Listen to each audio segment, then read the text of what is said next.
എന്നെ കണ്ടപ്പോൾ ഞാൻ ബാറ്ററി വാങ്ങാൻ പോയ സമയത്ത് എൻ്റെ ഒരു പുള്ളി എൻ്റെ അടുത്ത് കണ്ടിട്ട് പറഞ്ഞു, ഞാൻ നിങ്ങളെ കണ്ടപ്പോൾ മനസ്സിലായല്ലോ കേട്ടോ എന്ന് പറഞ്ഞു. പുള്ളി ബൈക്കിൽ നിന്ന് ഇറങ്ങി വന്നിട്ട് എനിക്ക് കൈ തന്നു. അപ്പോൾ കൈ കഴിച്ചപ്പോൾ ഞാൻ പറഞ്ഞു, ചേട്ടാ നല്ല പടം കേട്ടോ, എനിക്ക് ഭയങ്കര ഇഷ്ടപ്പെട്ടു, നിങ്ങളുടെ കണ്ണടവും പരിപാടിയും പെൺകുട്ടിയൊക്കെ നന്നായിട്ടുണ്ടെന്ന്. ഞെട്ടിപ്പോയി ഞാൻ. നമ്മൾ കളമശ്ശേരിയിലാണ് ഈ പയ്യൻ ചുറ്റിക എടുത്തിട്ട് പുള്ളിയുടെ മുഖത്തൊരടിയുണ്ട് ഫൈറ്റിനായിട്ടല്ല. അടിച്ചൊന്നും പുള്ളി ഇങ്ങനെ ഇരുന്നിട്ട് അവസാനം പുള്ളി അസീസ് വരുമ്പോഴേക്കും ഇങ്ങോട്ട് എണീറ്റിട്ട് അങ്ങോട്ട് നടക്കും. ഇത് കളമശ്ശേരി നമ്മൾ എടുത്തിരിക്കണം 7 ദിവസം. ഇതിന്റെ നേരെ 8 ദിവസം നമ്മൾ പൂനെയിൽ ഒരു കുഗ്രാമത്തിൽപ്പെട്ട് നമ്മൾ എടുക്കണം. തെരുവിൽ നിന്ന് നമ്മൾ പുറത്തോട്ട് വരുന്ന ഒരു ഔട്ടാണ് നമ്മൾ എടുക്കുന്നത്. വെച്ചാൽ അവിടെ നിന്ന് പുള്ളിനെ അസീസ് താങ്ങി പിടിച്ച് കുഴപ്പമൊന്നുമില്ലെന്നൊരു കൊണ്ടുവരികയാണ്. ഈ ഇവിടെ നിന്ന് എടുത്തു കഴിഞ്ഞിട്ട് ശേഷം ഒരു 10-12 ദിവസം കഴിഞ്ഞിട്ട് നമ്മൾ എടുക്കുന്നത്. അപ്പൊ അവിടെ നിന്ന് പുള്ളി ആ തെരുവിന്ന് എടുക്കുന്ന ഇന്ന് സിനിമ നോക്കിയാൽ മനസ്സിലാവും പുള്ളി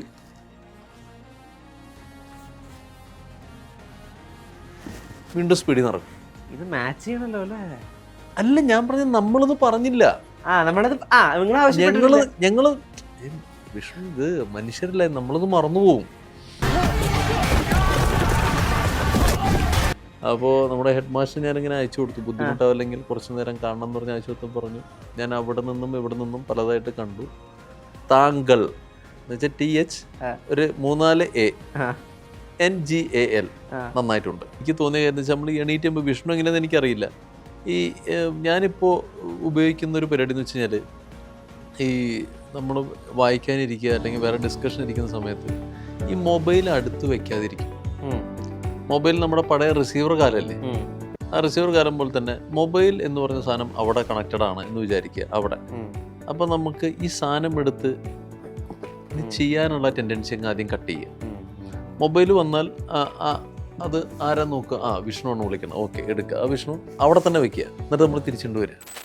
വാട്സാപ്പ് വഴി ഇംഗ്ലീഷ് പഠിക്കാൻ ഇംഗ്ലീഷ് കഫേ ഉള്ളപ്പോൾ ഇംഗ്ലീഷ് ഒരു വിഷയമേ അല്ല. English cafe presents you the perfect English. English cafe, we present you the perfect English. WhatsApp now 9633888575. പഴഞ്ചപ്രണയം വലിയ തോതിൽ യൂട്യൂബിൽ ആളുകൾ റിസീവ് ചെയ്തിട്ടുണ്ട്. അതിൻ്റെ ഇടയിൽ ഇങ്ങനെ പറയുന്നുണ്ട്, ഇപ്പോൾ കുറേ വയലന്റും കുറേ ഓവർ ദ ടോപ്പ് ആക്ഷനൊക്കെ ഉള്ള സിനിമകളുടെ ഇടയിൽ സമാധാനത്തിലൊരു പടം കാണാൻ പറ്റി.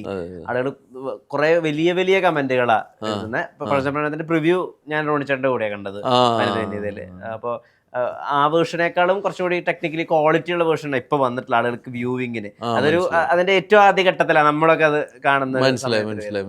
അപ്പൊ അന്നത് ഫാലിമിയുടെയും കാതലിനിടയിലും ഇടയിലും പെട്ടങ്ങ് ഞെരുങ്ങുകയും സിനിമ. പഴഞ്ചപ്രണയത്തിന് വേണ്ടിയിട്ട് എടുത്തൊരു എഫേർട്ട്, അല്ലെങ്കിൽ അതിന് വേണ്ടിയിട്ട് എടുത്തൊരു നായകൻ എന്നുള്ള രീതിയിൽ എടുത്തൊരു പുഷ്, അത് കുറെ കാലം കഴിഞ്ഞിട്ട് അതിന് ഒരുപാട് ഇതിന്റെ ഒരു ചാരിതാർത്ഥ്യം. തീർച്ചയായിട്ടും നമ്മൾ ഈ പറഞ്ഞ പോലെ തന്നെ എന്റെ OTT ഏതെങ്കിലും ഒരു നല്ല പ്ലാറ്റ്ഫോമിൽ വരണം എന്നുള്ളൊരു വാശി എനിക്കുണ്ടായിരുന്നു. അപ്പോൾ അതിനകത്ത് ഇപ്പോൾ ഈ പ്രൊഡ്യൂസറിൻ്റെ ഭാഗത്ത് നിന്ന് അദ്ദേഹം നോക്കുമ്പോൾ ഇപ്പോൾ മറ്റേ സ്റ്റാൻലി ജോഷോ എന്നുള്ള ആളും പിന്നെ വൈശാഖ് എന്ന് പറഞ്ഞ മറ്റേ ബിനുവിൻ്റെ തന്നെ ഇപ്പോൾ ഒരു സുഹൃത്തുമാണ്. അപ്പോൾ അവർ നോക്കുന്ന സമയത്ത് അവർക്ക് സാമ്പത്തികമായിട്ട് തിരിച്ചെടുക്കലാണ് അവർ ശ്രദ്ധിച്ചത്. അപ്പോൾ ഞാനെന്ന് പറയുന്നത് നമുക്കൊരു പ്ലാറ്റ്ഫോമിൽ ഇട്ട് കഴിഞ്ഞാൽ അതിൻ്റെ ഒരു പേപ്പർ വ്യൂ വഴി നമുക്ക് എടുക്കാമല്ലോ എന്നൊക്കെ പറയുന്നുണ്ട്. പക്ഷേ അന്ന് ഇവരാകെ സ്ട്രെസ് ഔട്ടായിട്ട് ഇത് എങ്ങനെ ഇത് വിൽക്കാമെന്ന് ചിന്തിച്ചിരുന്നു. അപ്പോഴേക്കും ഇതങ്ങോട്ട് പിന്നെ ഈ നമ്മളെന്താ പറയുക പഴയതായ പോലെ പിന്നെ ഈ സാധനം ഒരു പീരീഡ് ഓഫ് ഒരു 6 months 8 months 10 months കഴിയുമ്പോഴേക്കും പിന്നെ പലയിടത്തും എന്തൊക്കെ നിയമങ്ങളൊക്കെ ഉണ്ടെന്ന് തോന്നുന്നു. അതിനകത്ത് എടുത്തില്ലെങ്കിൽ ഈ ഇന്ന വർഷം എന്ന് പറഞ്ഞാൽ പിന്നെ എടുക്കാൻ പറ്റില്ല, അങ്ങനത്തെ ഉണ്ട്. അപ്പൊ പിന്നെ അത് ആരും എടുക്കാതെ അങ്ങനെ പിന്നെ സൈനപ്ലൈയിൽ കൊടുത്തു. അവിടെ ഈ പറഞ്ഞ പോലെ തന്നെ അവിടെ സൈനപ്ലൈയിൽ കൊടുത്തു. അവിടെ ഒരു 3 മാസം കൊണ്ട് അവർ റൺ ചെയ്തു.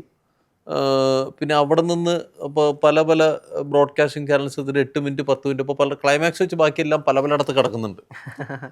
സൈനപ്ലേ സബ്സ്ക്രൈബ് ചെയ്യാൻ താല്പര്യമില്ലാത്തവർ അങ്ങനെ കണ്ട് ഈ ക്ലൈമാക്സ് വെച്ച് ബാക്കിയെല്ലാം കണ്ടു ആൾക്കാർ.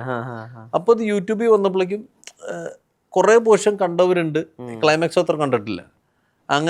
അങ്ങനെയൊക്കെ എൻ്റെ അടുത്ത് ചോദിച്ചവരുണ്ട്, ഇതിന് അന്ത്യം എന്താണെന്നൊക്കെ ചോദിച്ചിട്ട് ഭയങ്കരമായിട്ടുണ്ട്. അപ്പോൾ വളരെ നമുക്ക് ഈ ഒരു ചിലയ്ക്ക് നമുക്ക് ഇടയ്ക്ക് അവാർഡ് കിട്ടുന്ന പോലെ തന്നെ എന്നെ പലരിടത്തൊരു വ്യക്തി എന്നെ കണ്ടപ്പോൾ ഞാൻ ബാറ്ററി വാങ്ങാൻ പോയ സമയത്ത് എൻ്റെ ഒരു പുള്ളി എൻ്റെ അടുത്ത് കണ്ടിട്ട് പറഞ്ഞു, ഞാൻ നിങ്ങളെ കണ്ടപ്പോൾ മനസ്സിലായല്ലോ കേട്ടോ എന്ന് പറഞ്ഞു. പുള്ളി ബൈക്കിൽ നിന്ന് ഇറങ്ങി വന്നിട്ട് എനിക്ക് കൈ തന്നു.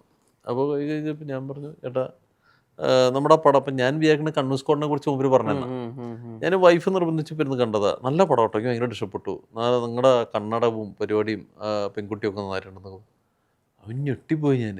പുള്ളി കണ്ണൂർ സ്ക്വാഡൊന്നും പുള്ളി കണ്ടിട്ടൊന്നുമില്ല, ഈ സാധനം കണ്ടിട്ടുണ്ട്. അപ്പോൾ നമുക്ക് ഈ ആൾക്കാർ എന്താണ് ഇഷ്ടപ്പെടുന്നത് എന്നുള്ളതൊക്കെ ഭയങ്കരമായിട്ട് ഇതായി. പിന്നെ നമ്മുടെ ഹെഡ് മാസ്റ്റർ പലയിടത്തുനിന്ന് കണ്ടിട്ട് മൂപ്പര് എനിക്കൊരു മെസ്സേജ് ഞാൻ പറഞ്ഞു, അല്ല എൻ്റെ ഹെഡ് മാസ്റ്ററേ, ഹെഡ് മാസ്റ്റർ ആണല്ലോ. അപ്പോൾ നമ്മുടെ ഹെഡ് മാസ്റ്റർ ഞാനിങ്ങനെ അയച്ചു കൊടുത്തു, ബുദ്ധിമുട്ടാവില്ലെങ്കിൽ കുറച്ച് നേരം കാണണം എന്ന് പറഞ്ഞ് അയച്ചു കൊടുത്തു. പറഞ്ഞു ഞാൻ അവിടെ നിന്നും ഇവിടെ നിന്നും പലതായിട്ട് കണ്ടു. താങ്കൾ എന്ന് വെച്ചാൽ TH ഒരു 3-4 NGAL നന്നായിട്ടുണ്ട്. ഞാൻ ഒരിക്കലും അതൊന്നും എടുത്ത് നമ്മളതൊക്കെ നമ്മുടെ ഒരു പേഴ്സണൽ മൊമെന്റ് ആണല്ലോ. ഇപ്പോഴും ഞാൻ പറഞ്ഞതിന് ശേഷം ആലോചിച്ചു ഇതൊരു ക്യാമറയുടെ മുന്നിലാണോ എന്നുള്ളത് മറന്നുപോയി. അങ്ങനെ ഉള്ള മണ്ടത്തരങ്ങൾ. ഒരു ഇപ്പൊ എന്തെങ്കിലും ഒരു കാര്യത്തിന് അഭിപ്രായം തേടാനോ അല്ലെങ്കിൽ ഒരു കാര്യം പുതുതായിട്ട് അവതരിപ്പിക്കാനോ ഒരു കോളിനപ്പുറം അങ്ങനെ ഒരു ബന്ധമുണ്ടോ അപ്പോൾ നമുക്കായിട്ട്, അല്ലെങ്കിൽ ഒരു മെസ്സേജിനപ്പുറം? നമുക്ക് ചോദിക്കാം, നമ്മളിപ്പോൾ വർക്ക് ചെയ്യണ സമയത്ത് ചോദിക്കാന്നല്ലാതെ ഉറപ്പായിട്ടുണ്ട്. നമ്മൾക്കിപ്പോൾ എന്തെങ്കിലുമൊക്കെ തെറ്റ് പറ്റുകയെന്നുണ്ടെങ്കിൽ മൂപ്പരൊക്കെ തന്നെയാണല്ലോ കറക്റ്റ് ചെയ്യണത്. നന്നായിട്ട് നല്ല ഇതുള്ള നമുക്കിപ്പോൾ ശകാരിച്ചിട്ടുണ്ടോ മമ്മൂക്ക? ഇല്ല ഇല്ല ഇല്ല ഇല്ല ഇല്ല ഇല്ല അങ്ങനെ നമുക്ക് ഞാൻ കണ്ണൂർ സ്കൂളിലൊക്കെ എനിക്കും അസീസിനും ഒക്കെ ശബരീഷിനൊക്കെ ആണെന്നുണ്ടെങ്കിലും നമുക്ക് ഏറ്റവും വലിയ ക്വാളിറ്റി ആയിട്ട് നമ്മൾ 3 പേരും കണ്ടിട്ടുള്ളൊരു കാര്യം എന്ന് വെച്ചാൽ, ഒരു ഇതിൽ ആരാണെന്നുണ്ടെങ്കിലും ഒരു 4 ടേക്കുള്ളും നമ്മൾ മൊത്തപ്പടത്തിൽ പോയിട്ടില്ല. കാരണം സിങ് സൗണ്ട് ആയതുകൊണ്ട് നമ്മൾ അത് കാരണം ആ ഒരു പിന്നെ നമുക്ക് നമ്മുടെ അടുത്ത് പറഞ്ഞൊരു സാധനമുണ്ട് എന്ന് വെച്ചാൽ, അതാണ് പുള്ളിയുടെ എക്സ്പീരിയൻസ് എന്ന് പറഞ്ഞാൽ, എടാ നമ്മൾ ബേസിക്കലി ഒരു പോയിന്റ് കഴിഞ്ഞാൽ ഇതിൻ്റെ അന്വേഷണം തുടങ്ങി കഴിഞ്ഞാൽ നമ്മുടെ ബോഡി ലാംഗ്വേജിൽ ഒരു ചടുലത എപ്പോഴും ഉണ്ടാവണം. അത് ഉണ്ടാവണം. അത് എൻ്റെ മനസ്സിലുണ്ട്, കാരണം നമ്മളതിൻ്റെ സ്ക്രീൻ പ്ലേ ഇരുന്നുകൊണ്ട് നമുക്കറിയാം എൻ്റെ ചടുലത ഉണ്ടെന്ന് എനിക്കറിയാം. പക്ഷെ ഞാൻ പറഞ്ഞത് ഞാൻ പിന്നെ ഭയങ്കര ബ്രില്യൻ്റായിട്ട് പറഞ്ഞൊരു സാധനം ഉണ്ട്. വിഷ്ണുവിൻ്റെ അടുത്ത് പറഞ്ഞിട്ടുണ്ടെങ്കിൽ ഏതോ ഇൻ്റർവ്യൂവിലൊക്കെ ഞാൻ പറഞ്ഞിട്ടുള്ള കാര്യമാണ്. നമ്മൾ കളമശ്ശേരിയിലാണ് ഈ പയ്യൻ ചുറ്റിക എടുത്തിട്ട് പുള്ളിയുടെ മുഖത്തൊരടിയുണ്ട് ഈ ഫൈറ്റിനായിട്ടല്ല. അപ്പോൾ അടിച്ച ഒന്ന് പുള്ളി ഇങ്ങനെ ഇരുന്നിട്ട് അവസാനം പുള്ളി ഒരു ഇരുമ്പ് വടി കൊണ്ട് ഇവനിങ്ങനെ ചവിട്ടിയിട്ടിട്ട് ഒരു എറിയുന്നുണ്ടെങ്കിൽ ഇവിടെ വന്ന് കുത്തി അവനങ്ങോട്ട് പേടിച്ചിരിക്കും. അത് കഴിഞ്ഞ് മൂപ്പര് അവിടെ നിന്ന് അസീസ് വരുമ്പോഴേക്കും ഇങ്ങോട്ട് എണീറ്റിട്ട് മൂപ്പര് അങ്ങോട്ട് നടക്കും. ഇത് കളമശ്ശേരി നമ്മൾ എടുത്തിരിക്കണം 7 ദിവസം. ഇതിൻ്റെ നേരെ 8 ദിവസം നമ്മൾ പൂനെയിൽ ഒരു കുഗ്രാമത്തിൽപ്പെട്ട് നമ്മൾ എടുക്കണം. അപ്പോൾ അവിടെ നിന്ന് എക്സിറ്റ് അടിക്കണത് പൂനെയിലെ ഈ രാത്രിയുള്ള ഒരു തെരുവിൽ നിന്ന് നമ്മൾ പുറത്തേക്ക് വരുന്നുണ്ട്. വിഷ്ണു പറഞ്ഞ മനസ്സിലാവുന്നത് തെരുവിൽ നിന്ന് നമ്മൾ പുറത്തോട്ട് വരുന്ന ഒരു ഔട്ടാണ് നമ്മൾ എടുക്കുന്നത്. വെച്ചാൽ അവിടെ നിന്ന് പുള്ളിനെ അസീസ് താങ്ങി പിടിച്ച് കുഴപ്പമൊന്നുമില്ലെന്നോട് കൊണ്ടുവരികയാണ്. അവിടെ നമ്മൾ എടുക്കുന്ന ഏകദേശം ഇവിടെ നിന്ന് എടുത്തു കഴിഞ്ഞിട്ട് ഏകദേശം ഒരു 10-12 ദിവസം കഴിഞ്ഞിട്ട് നമ്മൾ എടുക്കുന്നത്. അപ്പോൾ അവിടെ നിന്ന് പുള്ളി ആ തെരുവിൽ എടുക്കുന്നത് ഇന്ന് സിനിമ നോക്കിയാൽ മനസ്സിലാവും പുള്ളി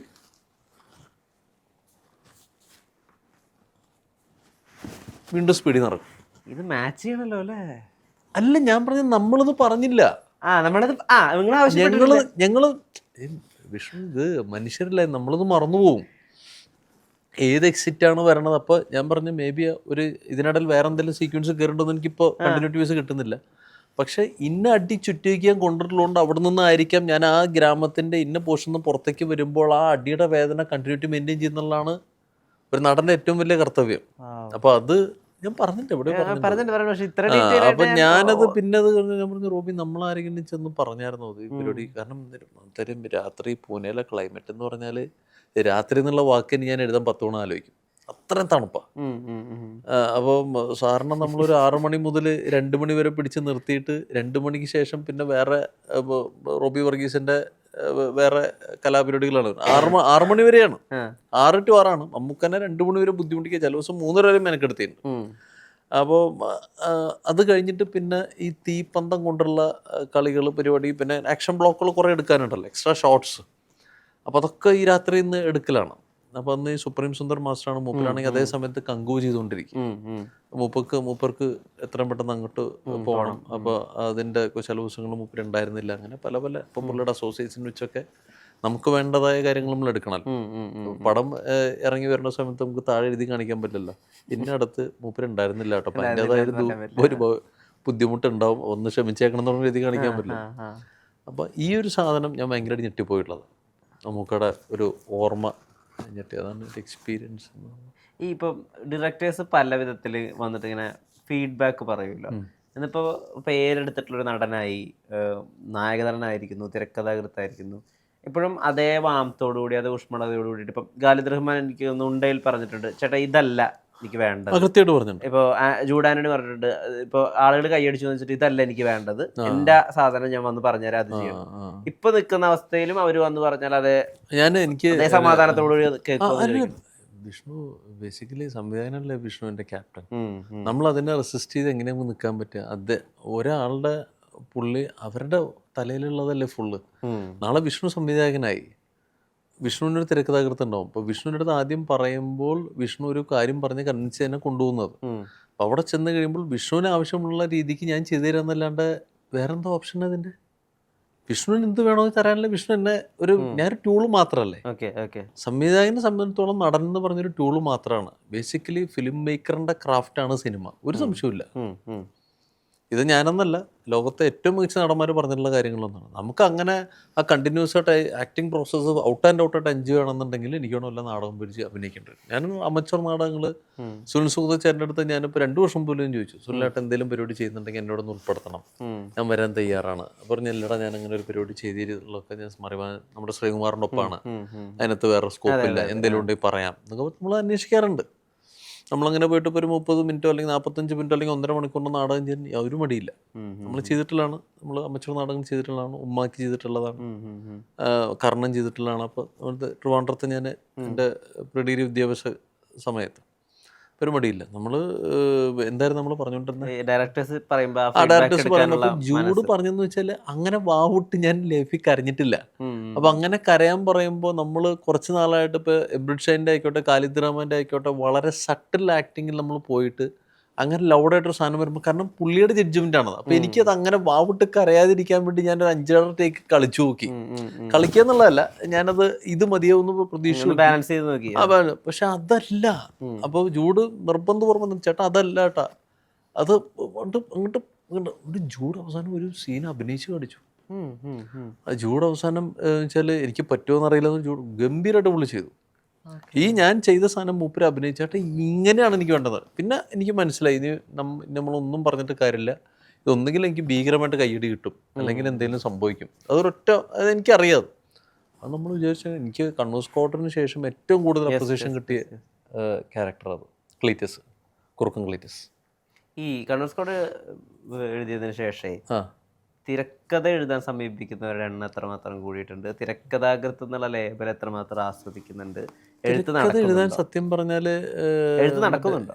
എഴുത്തൊന്നും നടക്കണമെന്നില്ല. ഡിസ്കഷൻസ് വേറെ റോബി ഒരു പരിപാടി പറഞ്ഞിട്ട് എൻ്റെ ഡിസ്കഷൻ നടക്കുന്നുണ്ട്. വേറൊരു സിനിമ, ഇന്റർനാഷണൽ സിനിമ എടുത്തിട്ട് ചെയ്യാൻ വേണ്ടിയിട്ട് എൻ്റെ ഡിസ്കഷൻ പരിപാടി മെല്ലെ തുടങ്ങി, ഇപ്പോൾ തുടങ്ങിയിട്ടേ ഉള്ളൂ. എഴുതാൻ ആരും സമീപിക്കുന്നില്ല, എഴുതാനും സമീപിച്ചിട്ടില്ല. എന്താണെന്ന് എനിക്ക് അറിയില്ല. ശരിക്കും സത്യം എൻ്റെ അടുത്ത് ഒരു 2-3 ഡയറക്ടേഴ്സ് അത് അവരുടെ കഥയ്ക്ക് തിരക്കഥ സംഭാഷണം എഴുതാൻ പറ്റുമെന്ന് ചോദിച്ചിരുന്നു. പക്ഷെ എനിക്കിപ്പോൾ ഞാൻ 2-3 പടങ്ങൾ ഞാനിപ്പോൾ ചെയ്തു. ഒന്ന് ഡിറ്റക്റ്റീവ് ഉച്ചിലൻ, അത് നമ്മുടെ രാഹുലും ഇന്ദ്രനീൽ എന്ന് പറഞ്ഞ നവാഗതർ തന്നെയാണ്. അത് കഴിഞ്ഞിട്ട് എൻ്റെ വളരെ അടുത്ത സുഹൃത്ത്, എനിക്ക് അനുജനെ പോലെ ഇതുപോലെ തന്നെ അടുപ്പുള്ള നൗഫൽ അബ്ദുള്ളയുടെ നൈറ്റ് റൈഡേഴ്സ്, അതും ഞാൻ ചെയ്തു. പിന്നീട് ചെയ്ത് നിഷാദ് ഗോയുടെ തിരക്കഥയിൽ റഫീഖ് സംവിധാനം ചെയ്യുന്ന എന്താ ഹാൽ, ഒറ്റ സീനേ ഉള്ളൂ, മറ്റേ ഷൈൻ നിഗത്തിൻ്റെ. പിന്നെ ചെയ്ത് അരുൺ വൈഗയുടെ സിനിമ UK OK. അപ്പോൾ ഇത്രയും പരിപാടികളിനിടയ്ക്ക് കയറിയോടുകൂടി എനിക്ക് സമയമില്ലാതായി. അതിൽ ഉജ്ജ്വലിനൊക്കെ എനിക്ക് ഭയങ്കര, എനിക്ക് ഈ പറഞ്ഞ പോലെ പ്രതീക്ഷയുള്ളൊരു കഥാപാത്രമാണ്. കാരണം നമ്മൾ കുറച്ച് നാൾ കഴിഞ്ഞിട്ടൊന്ന് ഹ്യൂമറിൽ തിരിച്ചു വെക്കുകയാണ്. ഈ പറഞ്ഞ പോലെ തന്നെ എനിക്കിപ്പോൾ പേടി ഇങ്ങനെ പറയാൻ. കാരണം ഇപ്പോൾ ഗെയിം ചേഞ്ചറിൽ മറ്റേ ജയറാമേട്ടൻ്റെ ഇൻ്റർവ്യൂ പറഞ്ഞിട്ട് ജയറാമേട്ടനോട് ആൾക്കാർ കൊന്നുകൊണ്ടിരിക്കുക. അപ്പോൾ നമുക്ക് പേടി, പറയാൻ പോലും പേടി. നമ്മുടെ ഒരു കോൺഫിഡൻസ് ആണല്ലോ. അപ്പോൾ എന്താണെന്നറിയില്ല, അത് നമ്മൾ ഡബ്ബൊക്കെ ചെയ്ത് ആളുകൾ ചെയ്ത് വെക്കുന്ന ഒരു ഏരിയയിലല്ല റോണി ചേട്ടൻ ഹ്യൂമർ എക്സ്പ്ലോർ ചെയ്തിരുന്നത്. എത്ര പേര് പറഞ്ഞിട്ടുണ്ടോന്ന് അറിയില്ല. ഇപ്പോൾ ആനന്ദത്തിൽ ഇപ്പോൾ നമ്മളിത് മുമ്പ് സംസാരിച്ചിട്ടുണ്ട്, ആവർത്തന വ്യവസ്ഥ എന്നറിയാം. എന്നാലും ഇപ്പോൾ clockwise anticlockwise എന്ന് പറയുന്നത്, അല്ലെങ്കിൽ ഇപ്പോൾ ഹെലനിൽ തനിക്കൊരു അലം വെച്ചൂടെ, ഞാൻ വെക്കാറുണ്ട് സാർ, എല്ലാ ദിവസവും ഞാൻ വെക്കാറുണ്ട് എന്ന് പറയുന്നത് അത് ഭയങ്കര ജെന്യുവിൻ ആയിട്ടാണ് വരുന്നത്. അപ്പൊ ആ സമയത്ത് എന്ന് പറഞ്ഞാൽ അത് ആ സംഭാഷണത്തിൽ ശരിക്കും പറഞ്ഞ അവിടെ എഴുതി വെച്ചിരുന്നു വെച്ചാൽ മറ്റേ താനെന്തോ സെക്യൂരിറ്റി അലാറം വെക്കാത്ത എന്നാണ് സംഭാഷണം. ബിനു പപ്പ എൻ്റെ അടുത്ത് ചോദിക്കുന്നത് താൻ എന്താണ് ബിനു അല്ല അവിടെ ഉള്ള അതായത് വിനുപ്പു. താൻ എന്താ സെക്യൂരിറ്റി അലാറം വെക്കാത്ത എന്ന് ചോദിച്ചു. അപ്പോൾ സാർ സോറി സാർ വെക്കാം സാർ, ഇത്രയേ ഉള്ളൂ ഒരു പരിപാടി, ഇത്രയേ ഉള്ളൂ സ്ക്രിപ്റ്റ്. അപ്പം മാത്തുവിനടുത്തും ചോദിച്ചു, മാത്തു ഇങ്ങനെ പരിപാടി ബിനു ഒന്ന് ഇങ്ങനെ ചോദിക്കുകയാണെങ്കിൽ താൻ എന്തോ അലാറം വെക്കാൻ. സാർ ഞാൻ പൊതുവെ നല്ല ഉറക്കമുള്ള കൂട്ടത്തിലാണ് സാർ, ഞാൻ അലാറം വെക്കാറില്ല സാർ. അത് അപ്പം മാത്തു ചോദിച്ചു ചേട്ടാ അതെന്താ അങ്ങനെ. അപ്പം മാത്തു ചോദിച്ചു ചേട്ടാ അതെന്താ അങ്ങനെ. അല്ലടാ ബേസിക്കലി ഇയാൾ വീട്ടിൽ അങ്ങനെ ഭാര്യയായിട്ട് നല്ല സംസർഗമൊന്നും അല്ലല്ലോ, അപ്പോൾ ഇയാൾ നല്ല ഉറക്കമുള്ള കൂട്ടത്തിലാണ്, അപ്പോൾ അങ്ങനെ ഉദ്ദേശമാണ്. ചേട്ടാ അത് വർക്കാവോ? ഞാൻ പറഞ്ഞു ഇത് വർക്കാവുന്നാണ് എൻ്റെ. അപ്പം നിനക്കിപ്പോൾ പറഞ്ഞപ്പോൾ ചിരി വന്നില്ലേ? ഇപ്പം ഞാൻ പറഞ്ഞിട്ടല്ലല്ലോ, നിനക്ക് പറഞ്ഞപ്പോൾ ചിരി വന്നില്ലേ? അപ്പം അതിനർത്ഥം അത് വർക്കുന്നല്ലേ? നീ ഇപ്പോൾ ഞാനിപ്പോഴല്ലേ നിൻ്റെ അടുത്ത് പറഞ്ഞു ചോദിച്ചു. ആ ശരിയേട്ടാന്ന് പറഞ്ഞു. അത് കഴിഞ്ഞ് ബിനു ഈ പരിപാടി ഇത് പറഞ്ഞതിന് ശേഷം എടോ സെക്യൂരിറ്റി അലാറത്തിനെ കരുതാം സോറി സാർ എന്ന് പറഞ്ഞപ്പോഴേക്കും അജുവിൻ്റെ കോൾ അവിടെ നിന്ന് വരും. അപ്പോൾ അജുവിൻ്റെ കോൾ വരുമ്പോൾ എന്തുണ്ടാവും വെച്ച് കഴിഞ്ഞാൽ ഇയാൾ അങ്ങോട്ട് ചൂടാവും. എന്ന് വെച്ചാൽ അജു ഇവിടുന്ന് പറഞ്ഞ സാധനമൊക്കെ പുള്ളി ഓൾറെഡി ചെയ്ത് കഴിഞ്ഞു. അപ്പോൾ ഇയാൾ ചൂടാക്കുമ്പോൾ ഞാൻ ഇങ്ങനെ വെക്കണം, ഞാൻ കുറച്ച് അങ്ങോട്ട് മാറും, ഒരു 2 സ്റ്റെപ്പ് അങ്ങോട്ടേക്ക് വെക്കും. എന്നിട്ട് ഇതിനിടെ കൂടെ തന്നെ ഇയാൾ അങ്ങനെ നോക്കണ ഒരു പരിപാടി ഉണ്ടായിരുന്നു, അതൊക്കെ പിന്നെ എഡിറ്റിൽ പോയി. അപ്പോൾ ഇവർ കട്ട് ചെയ്യണില്ല, കുറേ നേരമായിട്ട് ഇവർ ഇതിങ്ങനെ എടുത്തുകൊണ്ടിരിക്കുക. അപ്പം ഞാൻ വിചാരിച്ചു കട്ട് പറഞ്ഞിട്ട് ഞാൻ കേൾക്കാഞ്ഞിട്ടാണെന്ന് പറഞ്ഞ് അവസാനം ഞാൻ മാത്തുവിനടുത്ത് പറഞ്ഞു കട്ട് പറയണില്ലേ എന്ന് ചോദിച്ചപ്പോഴാണ് കട്ട് ചെയ്തത്. കാരണം രസം ഉണ്ടായിരുന്നു ആ പരിപാടി. അപ്പം അതിൻ്റെ ലെങ്ത് കൊണ്ടുപോകാൻ വെച്ചിട്ട് അവർ അങ്ങോട്ട് ഇടയ്ക്കുന്നുണ്ട്. കാരണം പോലീസുകാരനൊക്കെ ആണല്ലോ, എന്തെങ്കിലും പറഞ്ഞിട്ട് നമുക്ക് 2 തരുമെന്ന് പേടിച്ചിട്ട് നമ്മളിങ്ങനെ മാറിയുന്നുണ്ട്. അല്ല ഞാൻ പറയുന്നത് ആ സമയത്തൊട്ട് സട്ടിലിറ്റിയിൽ പെർഫോം ചെയ്യുന്ന വെച്ചാൽ ആ സമയത്ത് ഈ ഓർത്തിരിക്കുന്ന തമാശരംഗങ്ങൾ കുറഞ്ഞുകൊണ്ടിരിക്കുന്ന ഒരു സമയമാണ്. നമ്മുടെ വേർബൽ ഹ്യൂമർ മൊത്തത്തിൽ അവസാനിക്കുന്ന ഒരു സമയമാണ്. അവിടെയാണ് ഇപ്പൊ റോണി ചേട്ടൻ പറഞ്ഞ ചില ആളുകൾ മാത്രം കൊണ്ടുവന്ന ചില വേർബൽ ഹ്യൂമർ ആണ് എനിക്ക് ഓർമ്മയിലുള്ളത്. ആ സമയത്ത് കംപ്ലീറ്റ്ലി സിറ്റുവേഷൻ ബേസ് ഹ്യൂമർ മാത്രം.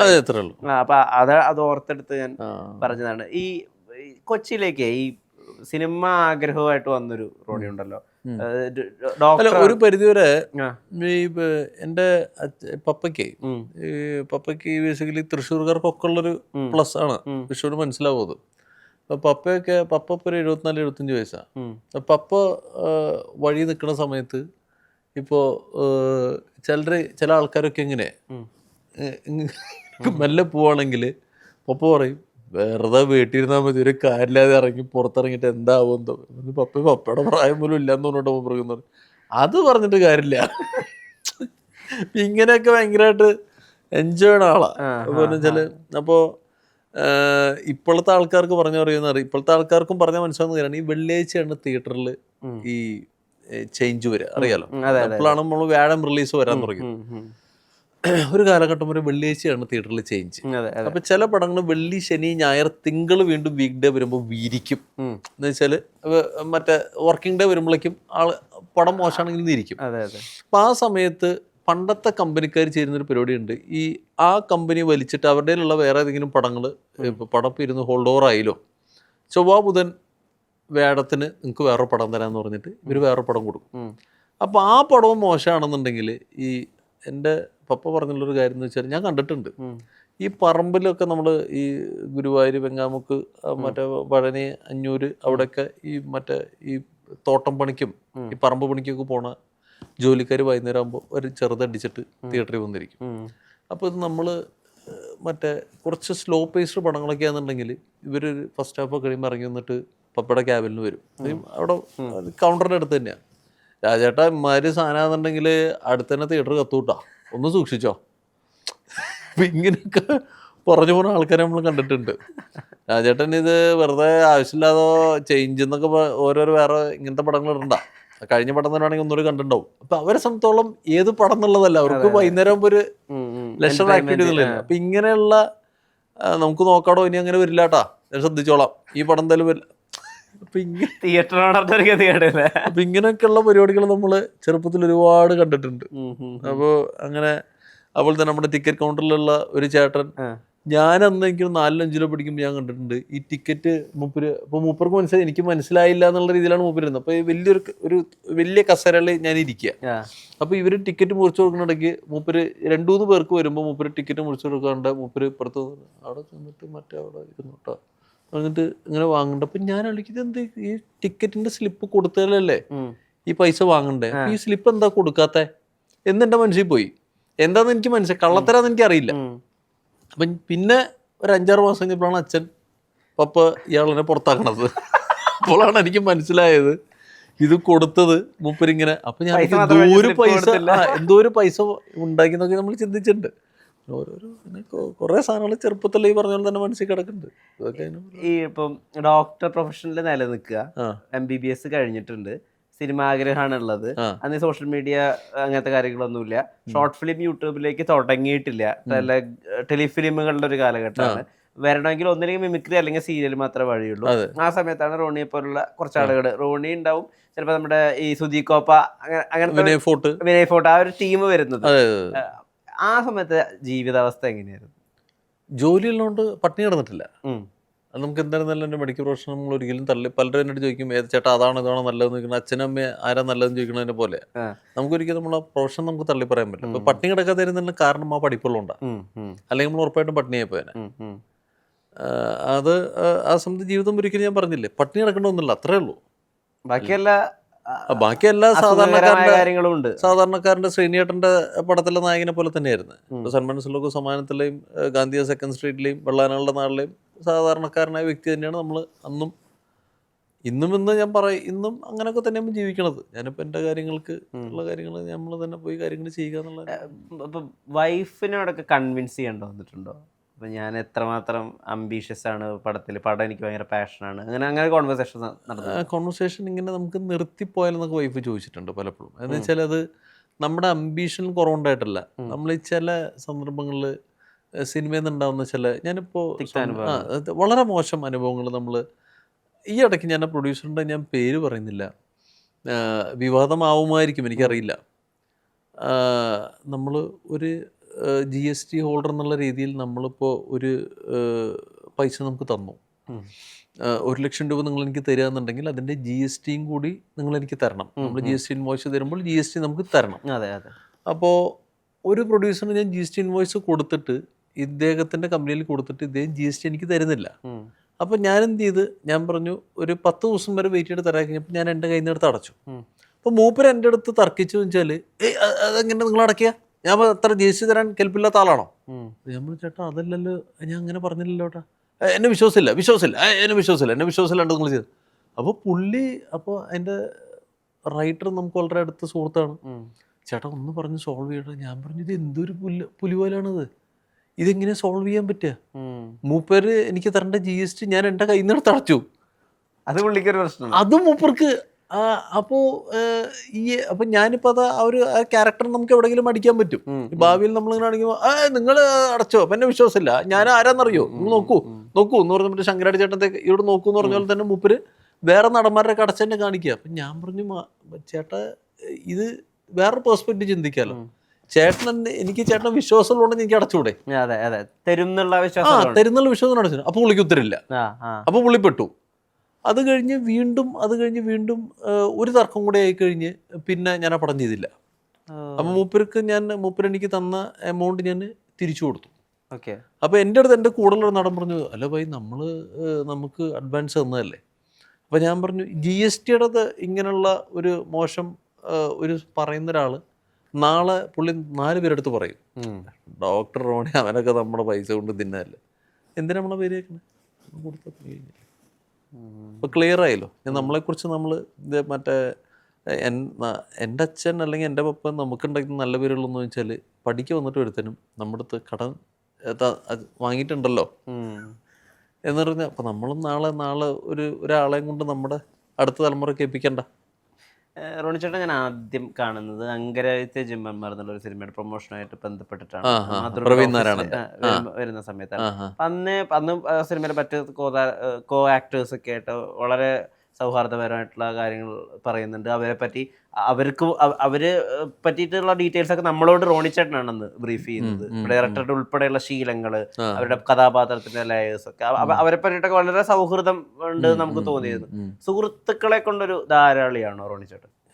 ഇപ്പം അങ്ങനെ ഒരേ ഗ്രൂപ്പുള്ള ആൾക്കാരുടെ ഇപ്പം നമ്മുടെ ഉണ്ടയിലുള്ള എല്ലാവരുമായിട്ടും നല്ല സൗഹൃദം ഉണ്ടായിരുന്നു. കാരണം ആ പോലീസുകാരുടെ ജീവിതം പോലെയായിരുന്നു ഞങ്ങൾക്ക് ആ പടത്തിലെ ജീവിതം. മറ്റേ ഒരു ക്യാരവൺ, അതിനകത്ത് 8 പേര്. അപ്പം എനിക്കാണെന്നുണ്ടെങ്കിൽ ഒറ്റ പ്രശ്നമുള്ളൂ, എനിക്ക് മറ്റേ ഈ നേരെ കിടക്കണം. നിലത്താണെങ്കിലും കുഴപ്പമില്ല, എനിക്കൊരു പ്രശ്നമില്ല. അപ്പം ഞാൻ അവസാനം അത് ക്യാരോണിനകത്ത് ആൾ കൂടി കൂടി കൂടി നമുക്ക് 3-4 പേർക്കല്ലേ കിടക്കാൻ പറ്റുള്ളൂ ഒരു കട്ടില്ലേ. അപ്പം ഞാൻ അവസാനം ഇപ്പോൾ ഭ്രാന്തെടുത്തിട്ട് ഈ മറ്റേ നമുക്ക് അവസാനത്തെ ക്ലൈമാക്സിലൊക്കെ തരുന്ന ചട്ടയില്ലേ, ആ ചട്ട നിലത്ത് വിരിച്ചിട്ട് ഞാൻ അവിടെ കിടന്നിട്ടുണ്ട് മുള്ളേരിയിൽ. കാരണം നമുക്ക് കിടന്നാൽ മതിയല്ലോ, എവിടെ എവിടെയാലും കുഴപ്പമില്ലല്ലോ. അപ്പോൾ ആ ഗ്രൂപ്പിനായിട്ട് നമ്മൾ ഇപ്പോഴും ഒരു വല്ലാത്തൊരു എല്ലാവരും നമ്മളൊരു അടുപ്പുണ്ട്. ഇപ്പം തന്നെ നൗഷാദ് ബോംബെ, ഗോകുലൻ, കോപ്പ, ലുക്മാന്, അർജുൻ അശോകൻ, നമുക്ക് എല്ലാവരുമായിട്ടും ഷൈൻ ടോം. ഇപ്പം ഷൈൻ ടോമിൻ്റെ അടുത്തൊക്കെ ഞാൻ ഒരൊറ്റ തവണ ഞാൻ വിളിച്ചിട്ടുള്ളൂ നമ്മുടെ കണ്ണൂർ സ്കോഡിനൊക്കെ വേണ്ടിയിട്ട്. അപ്പോൾ ഷൈൻ ടോമിനെ വന്ന് ചോദിച്ചു, ഷൈൻ ടോമിന് ഒറ്റ ഡൗട്ടേ ഉണ്ടായിരുന്നുള്ളൂ. എന്ന് വെച്ചാൽ ഷൈൻ ടോമിനോട് ചോദിച്ചത് പപ്പായ കഴിച്ചാൽ പ്ലേറ്റിലിട്ട് കൂടുമെന്നുള്ളത് മാത്രമാണ്. അപ്പം ഞാൻ ഷൈൻ്റെ അടുത്ത് പറഞ്ഞു, ഷൈനയുടെ കൂടൂടാ, എനിക്ക് സംശയം കേട്ടോ റോണി, അത് എനിക്ക് നല്ല ഡൗട്ടുണ്ട്, അത് ഇങ്ങനെ ഓരോന്നെങ്കിൽ സംശയമുണ്ട്, നീ പറഞ്ഞ തെറ്റാ. ഇല്ലടാ കൂട്, ഞാൻ ഉറപ്പ് പറയല്ലേ, നീ എന്തിങ്ങനെ പറഞ്ഞ, പച്ചപ്പപ്പായയുടെ നീര് വരെ ഡയബറ്റിക് പേഷ്യൻസിൻ്റെ ഊണ്ടിൽ ഒഴിക്കണത് ഞാൻ കണ്ടിട്ടുണ്ട്, ഞാൻ ഒഴിച്ചിട്ടുണ്ട്. അതൊക്കെ ഒഴിച്ച് വെറുതെ പ്രശ്നം. ഞാൻ പറഞ്ഞടാ ഇപ്പോഴുള്ള കാര്യമല്ല, മുമ്പത്തെ കാര്യമാണ്, ഇത് ചെയ്തിട്ടുണ്ട്, അത് ഉണങ്ങും, ഇത് അതൊന്ന് ഇത് പ്ലേറ്റിലിട്ട് കൂടും എന്ന് പറഞ്ഞ അതൊറ്റ കാര്യം. ആ ഇൻഫർമേഷൻ വേണ്ടിയാണ് ഈ പടം ചെയ്തത്. അല്ല, അവൻ സത്യം പറഞ്ഞാൽ നമ്മൾ വിളിച്ചപ്പോൾ പിന്നെ മമ്മൂക്കയുടെ അടുത്തുള്ള ബഹുമാനം, മമ്മൂക്കയുടെ അടുത്തുള്ള സ്നേഹം, കമ്പനി, മിസ്അണ്ടർസ്റ്റുഡ് മനുഷ്യനാണെന്ന് തോന്നിയിട്ടുണ്ടോ ഷൈൻ? ഈ സാമൂഹിക നമ്മുടെ ദേശക്കാരനല്ലേ. പിന്നെ അവന് നമ്മളത് ഒരു ഇന്റർവ്യൂവിൽ പറയേണ്ട ഒരു കാര്യമല്ല. എല്ലാ മനുഷ്യർക്കും അവരുടെ പേഴ്സണൽ ട്രോമാസ് ഉണ്ടെന്ന്. അവൻ പോയിട്ടുള്ള വളരെ ജീവിത വഴികൾ, ഇപ്പം അവൻ്റെ എന്താ പറയാ, വളരെ പേഴ്സണൽ ആയിട്ടുള്ള മറ്റേ കുടുംബ ബന്ധങ്ങൾ എന്ന് വെച്ചാൽ അവൻ്റെ അപ്പച്ചനും അമ്മച്ചായിട്ടുള്ള ഇതല്ല, അല്ലാതെ പല പ്രശ്നങ്ങളും പുള്ളിക്കുണ്ട്. അപ്പം മേ ബി അതിൻ്റെ ഒക്കെ ഒരു ആഫ്റ്റർ എഫക്റ്റ് വരില്ലേ. ഇത് മനുഷ്യനല്ലേ, ഇത് റോബോട്ടാണോ, കൺട്രോൾ സെൻ്റർ അമർത്തി അങ്ങനെ ഒരാളല്ല. അപ്പോൾ അതൊക്കെ ഏതെങ്കിലും തോതിൽ പുള്ളി എഫക്റ്റഡ് ആവുന്നുണ്ടാവും. അല്ല എന്നെ സംബന്ധിച്ചോളം എൻ്റെ അടുത്ത് അങ്ങനെ എന്താ പറയുക, കള്ളന്മാർക്ക് നിൽക്കാൻ പറ്റില്ലെന്നല്ല. ഇപ്പോൾ നമ്മൾ പലരും നമ്മളെ സുഗമമായിട്ട് യൂസ് ചെയ്ത് പോയ ആൾക്കാരൊക്കെ ഉണ്ട്. വളരെ തന്ത്രപരമായിട്ട് നമ്മുടെ ഒപ്പം നിന്നിട്ട് 3-4 വർഷം നിന്ന് കാര്യങ്ങളൊക്കെ കഴിഞ്ഞിട്ട് അപ്പോൾ ശരി ചേട്ടാ പാലം കടന്നു താങ്ക് യു എന്ന് പറഞ്ഞ് പോയ ആൾക്കാരൊക്കെ ഉണ്ട്. പക്ഷേ അങ്ങനെയൊന്നും അല്ലാത്തൊരാളായിട്ടാണ് ഷൈൻ ടോം. ഇപ്പോൾ എൻ്റെ അടുത്തും എനിക്ക് ഷൈൻ ടോം, ഞങ്ങളങ്ങനെയാണ്. ഇപ്പം എനിക്ക് വളരെ ബുദ്ധിമുട്ടുള്ള സമയത്ത് പലപ്പോഴും ഷൈൻ എനിക്ക് വേണ്ടി സംസാരിച്ചിട്ടുണ്ട്. ഷൈനിന് ബുദ്ധിമുട്ടുള്ള സമയത്ത് ഞാൻ ചെന്നിട്ടുണ്ട്. ഇപ്പോൾ ഷൈൻ്റെ അപ്പച്ചന് ഇപ്പോൾ അടുത്ത് തന്നെ ഇവിടെ വന്നപ്പോൾ എറണാകുളത്ത് സുഖമില്ലാണ്ട്, അപ്പോൾ എവിടെയാ ചോദിച്ചിട്ട് ഇപ്പോൾ ഞാൻ വിചാരിച്ചത് ഇവന് ഇവിടെ ഇല്ലെന്ന് വിചാരിച്ചു. ഇപ്പോൾ തെലുങ്കിലും കുറേ പടങ്ങൾ പുള്ളി ചെയ്യണം, അവിടെ ഒന്ന് മാരിട്ട് വരെ വരാൻ ഞാൻ ചെന്നു, എൻ്റെ കാര്യങ്ങൾ ചെയ്തു. അപ്പം നമ്മൾ അങ്ങനെ വേണമല്ലോ വിഷ്ണു, അതും വേണമല്ലോ. അല്ലാണ്ട് നമ്മൾ ഇപ്പോൾ സിദ്ദിഖിക്കയുടെ മകൻ്റെ ഇത് വന്നപ്പോൾ മീഡിയയുടെ വലിയൊരു പോർഷൻ സിദ്ദിഖിക്കയുടെ വീട്ടിൽ നിന്നു. ഞാൻ സിദ്ദിഖിക്കയുടെ ആ ഒരു സമയത്ത് ഹോസ്പിറ്റലിൽ ഞാൻ ഫുൾ ടൈം ഉണ്ടായിരുന്നു. പോസ്റ്റ്മോർട്ടം പരിപാടിക്ക് പോയപ്പോൾ ഉണ്ടായിരുന്നു. ഞാൻ വീട്ടിലോട്ട് പോവുകയും ചെയ്തില്ല. കാര്യം ഇത് നമ്മളെ അറിയിക്കേണ്ടതില്ലല്ലോ. എന്തിനാ അറിയിക്കണേ? ഇപ്പോൾ പ്രിപ്പറേഷനിലൊന്നും അധികം വിശ്വസിക്കാന്നില്ല എന്നല്ല, പ്രിപ്പറേഷനൊന്നും അധികം ആളുകൾ പറയാറില്ല ആക്ടേഴ്സ് ഇവിടെ അധികം മലയാളത്തിൽ. ബാക്കിയുള്ള ഇതിലിപ്പോൾ ഹിന്ദിയിലൊക്കെയാണ് നമ്മുടെ ആളുകൾ പ്രിപ്പറേഷനെ പറ്റി കുറേ കൂടി ഒക്കെ വോക്കലായിട്ട് പറയാറുള്ളത്. ചിലപ്പോൾ നമ്മുടെ ഇവിടുത്തെ ആക്ടേഴ്സ് കുറേ ഗിഫ്റ്റഡ് ആയതുകൊണ്ടായിരിക്കാം, അല്ലെങ്കിൽ ചിലപ്പോൾ അവരത് സംസാരിക്കേണ്ടെന്ന് വിചാരിച്ചിട്ടായിരിക്കാം. പക്ഷെ ഇപ്പോൾ റോണി ചേട്ടൻ്റെ കാര്യത്തിൽ നമ്മളിപ്പോൾ പ്രിപ്പറേഷനെ പറ്റിയിട്ട് നമ്മൾ ഓഫ് ക്യാമറ നമ്മൾ സംസാരിക്കാറുണ്ട്. ഇപ്പോൾ അയാളെ ഞാനും തമ്മിൽ തന്നെ ഈ സല്യൂട്ട് ഇങ്ങനെയാണ് വാങ്ങുന്നത് എന്നുള്ളത് കമ്മീഷണർ ഓഫീസിലോ അല്ലെങ്കിൽ പരിചയമുള്ള പോലീസുകാരോടൊക്കെ അന്ന് പോയി തിരക്കിയിട്ട് വന്നിരുന്നു. വായനയുള്ള കാര്യം അറിയാം. ഈ പ്രിപ്പറേഷൻ എത്രമാത്രം അത് ഞാൻ ഇവിടുത്തെ ഒരു അസിസ്റ്റന്റ് കമ്മീഷണർ, പേര് പറയണല്ലോ, അസിസ്റ്റന്റ് കമ്മീഷണർ ജിമ്മിൽ വരുന്ന സമയത്ത് പുള്ളി ജിമ്മിൽ നിന്ന് ഓരോ തവണയും ഇറങ്ങി പോണ സമയത്തല്ലെന്നുണ്ടെങ്കിൽ പുള്ളി ജിമ്മിലുള്ള സമയത്ത് ഏതെങ്കിലും ഒരു ഓഫീസർ അങ്ങോട്ട് വരുന്ന സമയത്ത് ഇവർ ഈ ഇൻഫോർമൽ സല്യൂട്ടിങ്ങനെ ചെയ്യുന്ന സമയത്ത് പുള്ളി ഇങ്ങനെ കൈവച്ചിരുന്നത്. അപ്പം ഞാൻ അന്ന് നോട്ട് ചെയ്താണ്. അപ്പോൾ ഞാൻ വെച്ചത് എന്താ പുള്ളി ഇങ്ങനെ വെക്കണം, വേറെ പല പോലീസുകാർ നോക്കുമ്പോൾ അവരങ്ങനെയല്ല വെക്കണം. അപ്പോൾ പുള്ളിയുടെ ഒരു സ്റ്റൈലാണെന്ന് എനിക്ക് മനസ്സിലായി. വേറെ പലരും അങ്ങനെ റിസീവ് ചെയ്യുന്നവരുണ്ട്, സുപ്പീരിയർ ഓഫീസേഴ്സ്. അപ്പോൾ മറ്റേ ആൾ ഇങ്ങനെ ചെയ്യണമല്ലോ എന്നിട്ട് ഇങ്ങനെ ചെയ്യണ സമയത്ത് ഇവർ ഇങ്ങനെ വാങ്ങിക്കണത്. അപ്പോൾ മേ ബി നിരന്തരമായിട്ടത് ചെയ്തിട്ട് ആ ടൈമിൽ മേ ബി ഇവർ ഇൻഫോർമൽ ഡ്രസ്സിലായതുകൊണ്ടായിരിക്കാം, മറ്റേ ടീഷർട്ട് അല്ലെന്നുണ്ടെങ്കിൽ. അപ്പം അങ്ങനെ മൂപ്പരുടെ പരിപാടിയാണ് നോട്ട് ചെയ്തത്. അതല്ലാണ്ട് നമ്മളത് ലാലുച്ചേട്ടൻ്റെ അടുത്ത് ഞാൻ ചോദിക്കുകയും ചെയ്തില്ല, അല്ലാണ്ട് ഞാനങ്ങ് ചെയ്തങ്ങ് പോയി. ലാലുച്ചേട്ടനൊന്നും പറഞ്ഞില്ല. ഇപ്പോഴും ശ്രമം ഉണ്ടാവാറുണ്ടെന്ന് കേട്ടിട്ടുണ്ട്, വായനയായിട്ടോ അല്ലെങ്കിൽ ആളുകളുടെ അന്വേഷണമായിട്ടോ. ഇപ്പം നമ്മുടെ ഇതിൽ നമ്മളെപ്പോഴും അതിനെപ്പറ്റി സംസാരിക്കാറില്ല. എനിക്ക് വളരെ ഇഷ്ടപ്പെട്ടുള്ള ഒരു ഡീറ്റെയിലിംഗ് ആണ് മൈഗ്രേറ്റ് ഫാദറിൽ. ഇപ്പോൾ ഒരു ഫീഡോഫൈലിന്റെ കാര്യം പറയുമ്പോൾ അയാളുടെ സൈക്കോളജി അല്ലെങ്കിൽ അയാളുടെ ഒരു ഫാന്റസി എന്നൊക്കെ പറ്റിയിട്ട് പറയുന്ന 1-2 സെന്റൻസുകളേ ഉള്ളൂ, സ്ക്രിപ്റ്റിൽ ഇല്ലാത്തതാണെന്ന് അറിയാം. എന്നാൽ പോലും അത് മറ്റേ നായും നരനും മനുഷ്യനൊക്കെ ഒരു കണികയിൽ നിന്നാ. അതെ അതെ മറ്റേ അതുകൊണ്ട് ഇതിൽ എനിക്ക് വലിയ കുറ്റബോധമൊന്നുമില്ല സാറേ എന്ന് പറഞ്ഞു കഴിഞ്ഞിട്ട്, സാറേ കുട്ടികളുടെ ഈ ശരിക്കും പറഞ്ഞാൽ വിഷ്ണു ശ്രദ്ധിച്ചിട്ടുണ്ടോന്ന് അറിയില്ല, വിഷ്ണു മാരീഡ് ആണോ? അല്ല അപ്പൊ ഈ കുട്ടികളെ നമ്മൾ ഈ എന്ന് വെച്ചാൽ 1 വയസ്സ് മുതൽ 4 വയസ്സ് 4.5 വയസ്സൊക്കെ ആകുമ്പോൾ ഒരു ദേഹത്ത് ഒരു ചെറിയൊരു മണം ഉണ്ടാവും. അത് നമുക്ക് ഉണ്ടാവില്ല. അപ്പോൾ ആ മണത്തിന്റെ കാര്യം ഞാൻ ഹനീഫിന്റെ അടുത്ത് പറഞ്ഞ് ആഡ് ചെയ്തതാണ്. അപ്പൊ അത് പക്ഷെ കണ്ടുകൊണ്ടിരുന്ന പലർക്കും ഭയങ്കര ഒരു ഹോണ്ടിങ് ആയി. അപ്പോൾ അത് എൻ്റെ ഒരു വളരെ അടുത്ത ഒരു ബന്ധുവിൻ്റെ അടുത്ത് വിളിച്ചു ചോദിച്ചു, എന്തിനാ ഇങ്ങനെയുള്ള വേഷം ചെയ്യണം, ഇതൊക്കെ ഭയങ്കര മോശമായിട്ടോ, നമുക്കത് പള്ളിയിലൊക്കെ പോകണവരല്ലേ നമ്മളെന്നൊക്കെ. ഞാൻ പറഞ്ഞു ചേട്ടാ ഒന്നും കാണിച്ചില്ലല്ലോ, അല്ലെ എന്തിനാ ഇങ്ങനത്തെ വേഷം ചെയ്യണമെന്നൊക്കെ പറഞ്ഞ് പുള്ളി ഭയങ്കരമായിട്ട് പുള്ളിക്ക് വിഷമം തട്ടി ഉള്ളിൽ. അപ്പൊ ഞാൻ ആനന്ദം കഴിഞ്ഞിട്ട് ഭയങ്കര നന്മ നിറഞ്ഞൊരു അധ്യാപനം എന്നുള്ള സാധനം ഒന്ന് ബ്രേക്ക് ചെയ്യാൻ വേണ്ടിട്ട് പെട്ടെന്ന് മാറ്റി അപ്പോൾ അങ്ങനെ മാറ്റി ചവിട്ടിയതാണ്. അപ്പോൾ ഇപ്പോഴും എത്രമാത്രം അങ്ങനെ പ്രിപ്പയർ ചെയ്യാറുണ്ട്? ഇപ്പൊ പഴഞ്ചപ്രണയില്ലേ, പഴഞ്ചപ്രണയം വിഷ്ണു കണ്ടോ? അതായിരുന്നു നമ്മുടെ സംസാരത്തിലുള്ള പ്രധാന ഏരിയ. അപ്പൊ പഴഞ്ചപ്രണയത്തില് എനിക്ക് എൻ്റെ ദേശത്തില് എൻ്റെ വളരെ അടുത്തൊരു ബന്ധു, നമുക്ക് ഏറ്റവും കൂടുതൽ ഉപദ്രവിച്ചുള്ള ഒരു ബന്ധുവാണ്. അപ്പൊ മൂപ്പരുടെ ഒരു പരിപാടിയാണ്, നമ്മൾ എന്തെങ്കിലും ചോദിച്ചു കഴിഞ്ഞാലും മൂപ്പർ ഇങ്ങനെ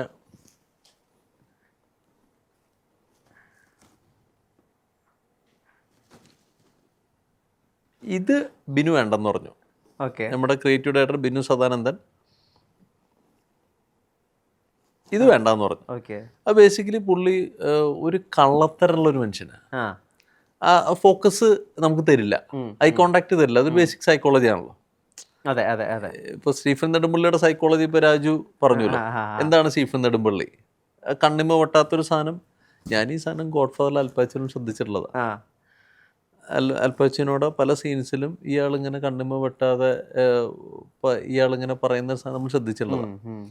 പക്ഷെ അതേ പരിപാടി തന്നെ രാജു പറഞ്ഞല്ലോ, ആവുന്നതും ലാലേട്ട കണ്ണടയ്ക്കാതിരിക്കാൻ ശ്രദ്ധിക്കണം എന്ന് പറഞ്ഞു വെച്ചാൽ ഇയാളുടെ ഉള്ളിൽ ഭീകരമായുള്ള ഒരു റെവല്യൂഷൻ നടക്കുന്നുണ്ട്. അല്ലെങ്കിൽ അങ്ങനെ ഒരു ഇടത്തു കൂടെ വന്ന ഒരാളാണ്. ഇപ്പൊ നമ്മള് ജോൺ എന്ന് പറഞ്ഞ പുള്ളി അടിക്കുന്നുണ്ടല്ലോ, അടിച്ചിട്ട് പുള്ളി തിരിഞ്ഞിട്ടൊരു നോട്ടമുണ്ട്. നമ്മൾ ആ നോട്ടത്തിലെല്ലാം ഉണ്ട്.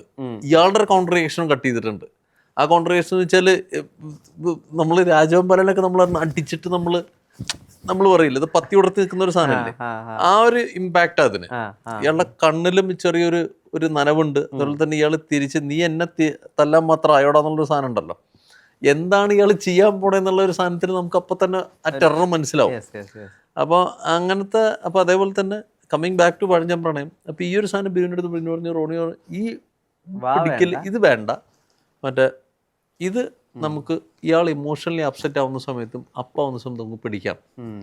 പക്ഷെ അത് പിന്നെ എനിക്ക് വലിയൊരു ബാധ്യതയായിട്ട് മാറിയ പടത്തിന്. കാരണം പല സാധനങ്ങളും അനാവശ്യമായിട്ട് റീറ്റേക്ക് പോകേണ്ടി വന്നിട്ടുണ്ട് എനിക്ക്, ഈ കണ്ണടവിന് വേണ്ടി മാത്രം. റൊമാൻസിന്റെ ട്രെയിലർ കണ്ടോ? റൊമാൻസ് ട്രെയിലർ കണ്ടു. അങ്ങനെ സ്വന്തം എഴുതിയ ഒരു പടത്തിന്റെ ഒരു ഈസ്റ്റർ എഗ് വേറൊരു പടത്തിൽ വരാന്നൊക്കെ ഒരു സുഖല്ലേ? അടിപൊളി സംഗീതം കൂടെ അല്ലേ അത്? നമുക്ക് പോണ പോലെ പോയിക്കോട്ടെ ചോദിക്കുന്നത്. സന്തോഷം. തീർച്ചയായിട്ടും സക്സസ്ഫുൾ ആയിട്ടുള്ള ഒരു മമ്മൂക്ക സിനിമ എഴുതിയിട്ടുള്ള ഒരു തിരക്കഥാകൃത്തിനോട് നാച്ചുറലി വരുന്നൊരു ചോദ്യം ഉണ്ട്, മനസ്സിലായോ? എന്തായിരുന്നു പറഞ്ഞു?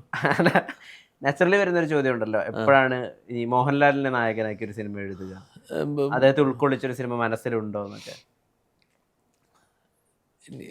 മനസ്സിൽ ലാൽ സാറിന് പറ്റിയൊരു ക്യാരക്ടർ നമ്മുടെ മനസ്സിലുണ്ട്. അതിപ്പോൾ എന്ന് എഴുതി തീർക്കാൻ പറ്റുമെന്ന് ചോദിച്ചാൽ എനിക്കറിയില്ല. പിന്നെ പറഞ്ഞ പോലെ തന്നെ നമ്മളെക്കാൾ ഉപരി അത് ലാൽ സാറിന് കൺവിൻസിങ് ആവണമല്ലോ. ലാൽ സാറിന് അത് കൺവിൻസിങ് ആവുമെന്ന് ചോദിച്ചാൽ എനിക്കറിയില്ല. അത് എനിക്ക് ഇപ്പോൾ സ്റ്റീഫൻ നെടുമ്പള്ളിയേക്കാളുപരി ഈ വൾണറബിളായിട്ട് നമ്മൾ പറയല്ലോ, വളരെ നമ്മൾ നിസ്സഹായതയുടെ ഇപ്പോൾ സതയത്തിൽ പുള്ളിയുടെ ശിക്ഷ മാറ്റിവെച്ചു എന്ന് പറയുന്ന മൂമെന്റിൽ പുള്ളി വിതുമ്പി തേങ്ങി താഴത്തോട്ട് വരുന്നൊരു ഷോട്ട് ഉണ്ടല്ലോ, അത് കുട്ടികളെ പുള്ളിയുടെ മറ്റേ കയ്യിലമർത്തി മറ്റേ കൈക്കുള്ളി പിടിച്ചിട്ട് വിടില്ല എന്ന് നമുക്ക് തോന്നിക്കും, എന്നാൽ അത് തീർക്കാൻ പോകുന്നുള്ള സാധനം നമുക്കുണ്ടാവുന്ന ഭീതി. അങ്ങനെയൊക്കെയുള്ള ലാൽ സാറിലെ പെർഫോമറെ ഭയങ്കരമായിട്ട് ചൂഷണം ചെയ്യുന്ന ഒരു പരിപാടി നമ്മുടെ മനസ്സിലുണ്ട്. പക്ഷെ ലേയേർഡായാലും ലയർഡല്ല എന്ന് വെച്ചാൽ അതിനകത്ത് നമ്മുടെ മനസ്സിൽ കിടക്കുന്നത് വെച്ചാൽ ഒരു കമേഴ്ഷ്യൽ പരിപാടി തന്നെയാണ്. പക്ഷെ ഞാനിപ്പോ എന്താ പറഞ്ഞതെല്ലാം പുറത്തേക്ക് ചാടും. ലാൽ സാറിലെ പെർഫോമറെ ഇപ്പോൾ ഭയങ്കരമായിട്ട് പുറത്തെടുക്കുന്ന ഒരു പരിപാടി. എന്നിപ്പോൾ അതിപ്പോ ഫാൻസ് എന്തുമാത്രം ഇഷ്ടപ്പെടും ചോദിച്ചാൽ എനിക്കറിയില്ല. പക്ഷെ എന്നെ സംബന്ധിച്ചോളം എന്താ പറയുക, ലോകോത്തര നടന്മാരായ ഇവർ രണ്ടുപേരിലും നമുക്ക് മമ്മൂക്കയുടെ ഇപ്പം എല്ലാ പരിപാടിയും എടുക്കാൻ പറ്റില്ലേ പോലും മമ്മൂക്ക ഘനഗംഭീരമായിട്ട് ചെയ്തൊരു വേഷം തന്നെയാണ് ASI ജോർജ്. എനിക്ക് യാതൊരു സംശയമില്ല. എത്രയോ ഇടങ്ങളിൽ ഇപ്പോൾ വിഷ്ണു ശ്രദ്ധിച്ചിട്ടുണ്ടോയെന്ന് അറിയില്ല, വളരെ മൈന്യൂട്ടായിട്ട് ശ്രദ്ധിക്കുന്നവർക്ക് മാത്രം മനസ്സിലാവുന്നൊരു കാര്യമാണ്.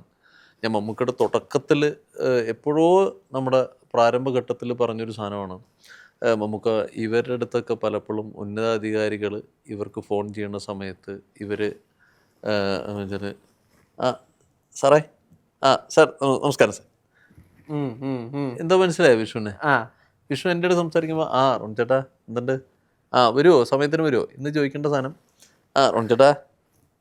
ശരീരഭാഷയിലെ മാറ്റം, കഴുത്ത് അവർ ഓഫീസ് ബേസിലാണെന്ന് ഉള്ളൊരു ഇത് വരികയാണ് ശരീരത്തിലേക്ക്. ഈ പറയുന്ന വ്യക്തി മുമ്പിലല്ലോ, ഈ പറയുന്ന വ്യക്തി എങ്ങനെ അറിയാം ഇയാളുടെ കഴുത്ത് നേരെയാണോ താഴെയെന്നുള്ളത്? ചോടൻ സാറ് വിളിക്കുന്ന സമയത്തൊക്കെ പല ഇടങ്ങളിലും മമ്മൂക്കയുടെ കഴുത്ത് താഴ്ന്നിരിക്കും. ശ്രദ്ധിച്ചിട്ടുണ്ടോന്ന് അറിയില്ല വിഷ്ണു. അത് പല ഇടങ്ങളിലും എന്ന് വെച്ചാൽ മൂപ്പര് ഇങ്ങനെ താഴെടുത്തിങ്ങ സാർ കഴുത്ത് അറിയാം. അപ്പോൾ അത് എപ്പോഴോ ഞാൻ പറഞ്ഞൊരു കാര്യമാണ്, ഭയങ്കര മൈന്യൂട്ടായിട്ടുള്ള കാര്യങ്ങൾ. അപ്പോൾ അത് പലയിടങ്ങളിലും പിന്നെ പുള്ളിയുടെ മുന്നിൽ നിൽക്കുന്ന സമയത്ത് പുള്ളിയുടെ കൈ ഇങ്ങനെ വെച്ചിരിക്കുന്നത്. അപ്പം ഞാൻ നമുക്കടുത്ത് എപ്പോഴും ഇടയ്ക്ക് നമുക്ക് ഒരു വിധേയത്വം എനിക്കറിയടാ എന്നൊക്കെ പറഞ്ഞ് എപ്പോഴും എനിക്കറിയാം. അപ്പോൾ കൈ അപ്പോൾ എങ്ങനെയോ നമ്മൾ ചില പോലീസുകാർക്ക് എൻ്റെ അടുത്ത് പറഞ്ഞു, നമ്മുടെ ഇടയിൽ ചില ആൾക്കാർ നിൽക്കുന്നൊരു നിപ്പാണ് ഈ ഒരു നിപ്പ് എന്നൊക്കെ പറഞ്ഞു. അപ്പോൾ അതൊക്കെ രണ്ടാം ഭാഗം എഴുതാനുള്ള പ്രഷറുകൾ എങ്ങനെ അതിജീവിക്കും അതറിയില്ല. അതിനെക്കുറിച്ച് ഒന്നും ഇതിനിടയ്ക്ക് ഇങ്ങനെ എന്തോ ആരൊക്കെയോ എഴുതി വിട്ടതൊക്കെ നിരാകരിച്ചുകൊണ്ട് പോസ്റ്റൊക്കെ ഇട്ടിട്ടായിരുന്നില്ലേ? അത് ഇട്ടു. പിന്നെ റോബി പറഞ്ഞത് മാറ്റിക്കോ, അത് വെറുതെ അതിൻ്റെ മുകളിൽ വലിയൊരു വിവാദമായിട്ട് മാറണ്ട എന്നൊക്കെ പറഞ്ഞ് നമ്മളത് ഇറങ്ങിയ സമയത്ത് നമുക്കിങ്ങനെ പറഞ്ഞിരുന്നത് എന്തായി അതിൻ്റെ കാര്യങ്ങൾ എന്നൊക്കെ പറഞ്ഞ് ചോദിച്ചിരുന്നു. ഞാൻ പറഞ്ഞു നമുക്ക് പിന്നെ അവിടുന്ന് ഒന്നും പിന്നെ നമുക്കൊന്നും എനിക്ക് മമ്മൂക്കും ഒരുപാട് കമ്മിറ്റ്മെൻറ്റ്സ് ഉണ്ടെന്ന് തോന്നുന്നു. അപ്പോൾ വേറെ പിന്നെ ഒരു സംസാരം പിന്നെ അതിനെക്കുറിച്ച് ഉണ്ടായില്ല. പിന്നെ അങ്ങനെ അത് ഇൻട്രസ്റ്റിംഗ് ആയിട്ടുള്ള പരിപാടികൾ അതിനകത്തുണ്ട്. അപ്പോൾ ഇപ്പോൾ റോബി പറഞ്ഞിട്ടുള്ള ഒരു ഇൻ്റർനാഷണൽ സിനിമയുടെ അതിൻ്റെ റൈറ്റ്സും കാര്യങ്ങളൊക്കെ വാങ്ങിയൊക്കെ വരണം. അപ്പോൾ അതും മനസ്സിലുണ്ട്. അതൊന്ന് എങ്ങനെയൊക്കെ ഒന്ന് റെഡിയാക്കി കൊണ്ടുവരണം. അത് അതൊക്കെ ഇപ്പോൾ ഈ മനസ്സിലുള്ളതെല്ലാം ഈ വലിയ സ്കെയിലായതുകൊണ്ടാണ് ഈ പ്രശ്നം വരണത്. നമ്മളിപ്പോൾ ഒരു കുഞ്ഞു സിനിമ അങ്ങനെ കുഞ്ഞു സിനിമകൾ പുള്ളിക്കിപ്പോൾ ചെയ്യാൻ ഒരു താല്പര്യക്കുറവുണ്ട്. വലിയ പരിപാടികൾ തന്നെ ചെയ്യണം. പിന്നെ പുള്ളി ഇപ്പോൾ സിനിമാറ്റോഗ്രാഫറായിട്ട് ചെയ്തിട്ടുള്ള സിനിമ ഇറങ്ങാനും പോവുകയാണ്, ഓഫീസർ ഓൺ ഡ്യൂട്ടി.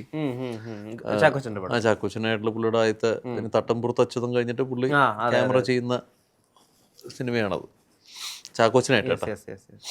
അങ്ങനെ ഇപ്പോൾ നമ്മൾ നേരത്തെ ഈ ഇൻ്റർവ്യൂവിന് വേണ്ടി സംസാരിച്ചപ്പോൾ പറഞ്ഞൊരു കാര്യമുണ്ട്, ഇപ്പോൾ കുട്ടികൾക്കിടയിലെ വയലൻസ് വല്ലാതെ കൂടുന്നുണ്ട്. അപ്പോൾ ഞാൻ ചോദിച്ചിരുന്നു, ഇപ്പം ആളുകൾക്ക് പൊതുവേ ഉള്ളൊരു അഭിപ്രായം അത് സിനിമകളുടെ വയലൻസിന്റെ പ്രശ്നം കൊണ്ടാണ്. അനിമൽ ഇറങ്ങുന്നു, കില്ലിറങ്ങുന്നു, മാർക്കോ ഇറങ്ങുന്നു. പക്ഷെ ഇതെല്ലാം 18+ അല്ലേ വിഷ്ണു? അതെ 18+ ആണ്. പക്ഷെ കുട്ടികൾ 18+ ആയ കണ്ടന്റുകൾ കാണുന്നുണ്ടല്ലോ. കാണുന്നുണ്ട്. ഞാൻ പറയുന്നത് പൊതുവിൽ ഒരു അഭിപ്രായമുണ്ട്, സിനിമകൾ ആളുകളെ കുട്ടികളെ ഇൻഫ്ലുവൻസ് ചെയ്യുന്നുണ്ട്. അതുകൊണ്ടാണ് ഇപ്പോൾ കത്തിക്കുത്ത് കുട്ടികളുടെ ഇടയിൽ വരുന്നു, പ്രിൻസിപ്പളെ കുട്ടികൾ ഭീഷണിപ്പെടുത്തുന്നു. ഇപ്പോൾ ഒരു കുട്ടിയെ റാഗ് ചെയ്തിട്ട് ആ കുട്ടി അത് കാരണം ജീവൻ വെടിഞ്ഞ് സൂയിസൈഡ് ചെയ്തിരിക്കുന്നു. ഇതൊക്കെ സിനിമയുടെ ഒരു സിനിമ കൊടുക്കുന്ന ഒരു ജോഷാണ് എന്ന് പറയുന്നത്. സിനിമയുടെ ഉപരുണ്ടല്ലോ വിഷ്ണു, എനിക്കറിയില്ല ഇത് നമ്മളത് പറയുമ്പോൾ ഇനിയിപ്പോൾ നമ്മുടെ ഏറ്റവും മോഡേൺ പദം തന്തവൈഭാവമെന്ന് എനിക്കറിയില്ല. എനിക്ക് തോന്നിയ കാര്യം വെച്ചാൽ നമ്മൾ എണീറ്റുമ്പോൾ വിഷ്ണു എങ്ങനെയാണെന്ന് എനിക്കറിയില്ല. ഈ ഞാനിപ്പോൾ ഉപയോഗിക്കുന്ന ഒരു പരിപാടി എന്ന് വെച്ച് കഴിഞ്ഞാൽ, ഈ നമ്മൾ വായിക്കാനിരിക്കുക അല്ലെങ്കിൽ വേറെ ഡിസ്കഷൻ ഇരിക്കുന്ന സമയത്ത് ഈ മൊബൈൽ അടുത്ത് വെക്കാതിരിക്കും. മൊബൈൽ നമ്മുടെ പഴയ റിസീവർ കാലമല്ലേ, ആ റിസീവർ കാലം പോലെ തന്നെ മൊബൈൽ എന്ന് പറഞ്ഞ സാധനം അവിടെ കണക്റ്റഡ് ആണ് എന്ന് വിചാരിക്കുക അവിടെ. അപ്പം നമുക്ക് ഈ സാധനം എടുത്ത് ചെയ്യാനുള്ള ടെൻഡൻസി അങ്ങ് ആദ്യം കട്ട് ചെയ്യുക. മൊബൈൽ വന്നാൽ അത് ആരാ നോക്കുക, വിഷ്ണു ആണ് വിളിക്കണം, ഓക്കെ എടുക്കുക, ആ വിഷ്ണു അവിടെ തന്നെ വെക്കുക, എന്നിട്ട് നമ്മൾ തിരിച്ചുകൊണ്ട് വരിക എന്നുള്ള പരിപാടി ഞാൻ അവലംബിക്കാറ്. അപ്പോൾ എന്ന് വെച്ചാൽ എനിക്ക് മറ്റേത് ഇതിങ്ങനെ ഗ്ലൂഡായി കഴിയുമ്പോൾ എനിക്ക് ഭയങ്കരമായിട്ട് പലർക്കും തോന്നാറുണ്ട് ക്ഷമയില്ല. എനിക്കത് ഭയങ്കരമായിട്ട് ഫീൽ ചെയ്യുന്നുണ്ട്. ഒരു ഹ്യൂമൻ സൈക്കോളജി എന്ന് വെച്ചാൽ നമ്മൾ ഫുൾ അതിലഡിക്റ്റ് ആവുന്നതുകൊണ്ട് പലരും പല തോതിലും നമ്മളെ വിൽക്കുന്നവരുണ്ട്, അപ്പോൾ തന്നെ നോളജ് എടുക്കുന്നവരുണ്ട്, ഇൻഫർമേഷൻ എടുക്കുന്നവരുണ്ട്. പക്ഷെ ചിലർ ഈ റീലിങ്ങനെ റീൽസിൻ്റെ അടിമയായിട്ട് ഇങ്ങനെ പോയിക്കൊണ്ടിരിക്കും. അതിൽ തന്നെ, കാരണം ഒരു സാധനം കാണുമ്പോഴേക്കും നമ്മൾ അടുത്ത് ഫീഡ് ചെയ്യണമല്ലോ. നമ്മുടെ എന്താണ് നമുക്ക് വേണ്ടതെന്നുള്ള അവർക്ക് മനസ്സിലായി. അപ്പോൾ അത് എന്ത് കോണ്ടന്റാണ് നമുക്ക് വേണ്ടത് അത് നമുക്ക് വീണ്ടും വീണ്ടും വീണ്ടും ഫീഡ് ചെയ്തുകൊണ്ടിരിക്കുക. അപ്പോൾ നമ്മൾ അതിൽ തന്നെ ഗ്ലൂഡായി പോവുക. അപ്പോഴേക്കും വേറെ മെസ്സേജ് വന്നു, അപ്പോൾ അതിന് നമ്മൾ റിപ്ലൈ. അപ്പോൾ എന്തിനും ഏതിനും നമുക്ക് ചിലപ്പോൾ കുഞ്ഞു കാര്യത്തിനൊരു വീട്ടിൽ പറയുമ്പോൾ ഇറിറ്റേഷൻ വരാം. പിന്നെ എനിക്ക് തോന്നിയ കാര്യം പണ്ടത്തെ പോലെയും ഇന്നത്തെ പോലെയും എപ്പോഴത്തെ പോലെയും വേണ്ട കാര്യം വെച്ചാൽ നമ്മൾ സ്റ്റുഡൻ്റ് ആയിട്ടുള്ള വ്യക്തി എന്ന് പറയുന്ന വ്യക്തി വീട്ടിൽ വരുമ്പോൾ അവന് എന്താണ് അല്ലെങ്കിൽ അവൾക്ക് എന്താണ് എന്ന് നമ്മൾ ചോദിച്ചറിയിക്കണം. നമ്മളിപ്പോൾ ഷൂട്ടിന് പോകുന്ന സമയത്ത് ഉണ്ടാവാറില്ല, പക്ഷെ ഞാൻ ആവുന്നതും കുട്ടികളായിട്ട് നമ്മൾ ജസ്റ്റ് എന്താണ് പരിപാടി നടക്കുന്നത്, ഹാപ്പിയാണോ, കാര്യങ്ങളൊക്കെ ഓക്കെ ആണോ, ഇന്ന ഫ്രണ്ടിനെ കണ്ടോ, അതാണ് ഇതാണ് ജസ്റ്റ് ഒന്ന് ചോദിക്കും. പിന്നെ ഇപ്പോൾ നമ്മൾ ഇതോടനുബന്ധപ്പെട്ട കാര്യം വന്നപ്പോൾ നമ്മൾ വീട്ടിൽ ഇതിനെക്കുറിച്ച് ചർച്ച ചെയ്തു. അപ്പോൾ നമ്മൾ ഈ ആൾക്കാരെ പറയുന്നതിൽ തടിയൻ, മെലിഞ്ഞവൻ, കറുത്തവൻ, വെളുത്തവൻ അങ്ങനെ പറയുക, നിങ്ങളെ പറഞ്ഞാൽ നിങ്ങൾ പറയുക. പിന്നെ ഈ പറഞ്ഞ പോലെ തന്നെ ഇപ്പോൾ PTA എന്നൊക്കെ പറഞ്ഞിട്ടേ ഈ പാരന്റ് ടീച്ചർ അസോസിയേഷനൊക്കെ ഈ ബോധവൽക്കരണം വളരെ നല്ലതായിട്ട് എനിക്ക് തോന്നാറുണ്ട്. നമ്മളിപ്പോൾ സിനിമകൾ കില്ലും എനിമലിനെയൊക്കെ പിടിച്ച് കുരിശി കയറിനേക്കാളുപരി ഈ രണ്ട് മാതാപിതാക്കളും ജോലി ചെയ്യുന്നവരാണെന്നുണ്ടെങ്കിലേ അവർക്ക് തിരിച്ചു വരുമ്പോൾ കുട്ടികളായിട്ട് ഒന്ന് സംസാരിക്കേണ്ട സമയം ചിലപ്പോൾ പലരുടെ ജീവിതത്തിൽ ഉണ്ടാവാറില്ല. അപ്പോൾ കുഞ്ഞു കാര്യങ്ങൾക്ക് ഇറിറ്റേറ്റഡ് ആവുന്ന കുട്ടികൾ, കാരണം ഒന്നാമത്തെ കാര്യം അവർക്കും ഇത് അങ്ങോട്ടും ഇങ്ങോട്ടും ഒരു കമ്മ്യൂണിക്കേഷൻ വേണം.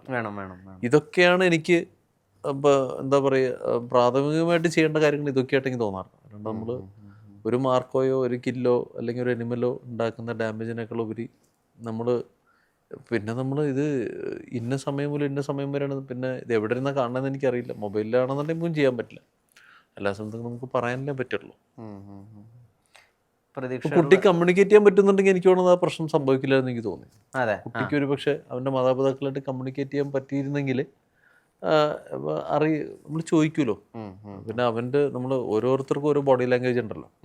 ഇപ്പൊ സ്ഥിരം പ്ലസന്റ് ആയിട്ട് കാണുന്ന വിഷ്ണു പ്ലസന്റ് അല്ലാതെ കാണുമ്പോൾ നമുക്കറിയാലോ എന്തോ പ്രശ്നം. അപ്പൊ ആ സമയത്ത് വിഷ്ണുവിന്റെ ഇവിടുത്തെ ഫ്രണ്ട്സ് ആരെങ്കിലും ചോദിക്കണേ എടാ എന്താ പറ്റിയെന്ന് ചോദിച്ചാൽ അത് കമ്മ്യൂണിക്കേറ്റ് ചെയ്യാൻ പറ്റിയ ആളാണെന്നുണ്ടെങ്കിൽ അവിടെ ഒരു പരിധി വരെ അതിന്റെ ഡെപ്ത് ഒന്ന് കുറഞ്ഞില്ലേ. ഈ ഇരുവർ എന്ന സിനിമയുടെ അകത്ത് ലാലേട്ടനോട് അതിലെ പ്രധാന ഒരു പെട്ട സീനില് സംവിധായകൻ പറയുന്നൊരു ഡയലോഗുണ്ട്, നീ കഷ്ടപ്പെടുന്നവന് അധിക കാലം ഉണ്ടാവില്ല കഷ്ടകാലം, പ്രത്യേകിച്ച് സിനിമയിലെന്ന്. അത് ആണ് എനിക്ക് പറയാൻ തോന്നിയിട്ടുണ്ട് ഒരു സമയത്ത്. അത് പിന്നീട് മാറി ഇപ്പോൾ ഈ ഒരു അവസ്ഥയിൽ കാണുന്നതിന് വലിയ സന്തോഷമുണ്ട്. തീർച്ചയായിട്ടും ഇനിയും ഈ ചൈത്രയാത്രയായിട്ട് തുടരട്ടെ. എഴുത്തുകാരനായിട്ടും കൂടി എനിക്ക് റോണിച്ചേട്ടൻ്റെ എഴുത്തുകാരനോട് വലിയ ഇഷ്ടമുണ്ട്. കാരണം ആ ഒരു ഓൾഡ് സ്കൂൾ റൈറ്റിംഗ് ഉണ്ടല്ലോ, ഡയലോഗുകളോട് തന്നെ കാര്യങ്ങൾ പറയുന്നതിൻ്റെ ഒരു ശക്തി, ആ ഒരു പഞ്ച്, അതെവിടേക്കോ നമ്മൾ വിഷ്വലിലേക്ക് മാറി മൊത്തം മലയാള സിനിമ ലോക സിനിമയുടെ നിലവാരത്തിലേക്ക് എത്തി. ഇപ്പൊ നമ്മൾ ആ വേർബൽ കാര്യങ്ങൾ എവിടേക്കോ അങ്ങനെ മിസ്സായിട്ടുണ്ട്. ഒന്നും തെറ്റാണെന്നല്ല പറയുന്നത്. അത് ഒക്കെ ഞാൻ കുറെ കാലത്തിന് ശേഷം കണ്ണൂർ സ്കോഡിലാണ് കണ്ടത്. ഞാൻ അതിനെപ്പറ്റി പറഞ്ഞിട്ടുണ്ട് അന്ന് നമ്മുടെ സൗഹൃദ വേളയിൽ. ഒരുപാട് സന്തോഷം സംസാരിക്കാൻ പറ്റിയത്. ഇനിയും നമുക്ക് കാണാൻ പറ്റട്ടെ, ഇനി സംഭാഷണം ഉണ്ടാവട്ടെ. നേരത്തെ ഒരുപാട് നന്ദി. നല്ല നമസ്കാരം. Thank you.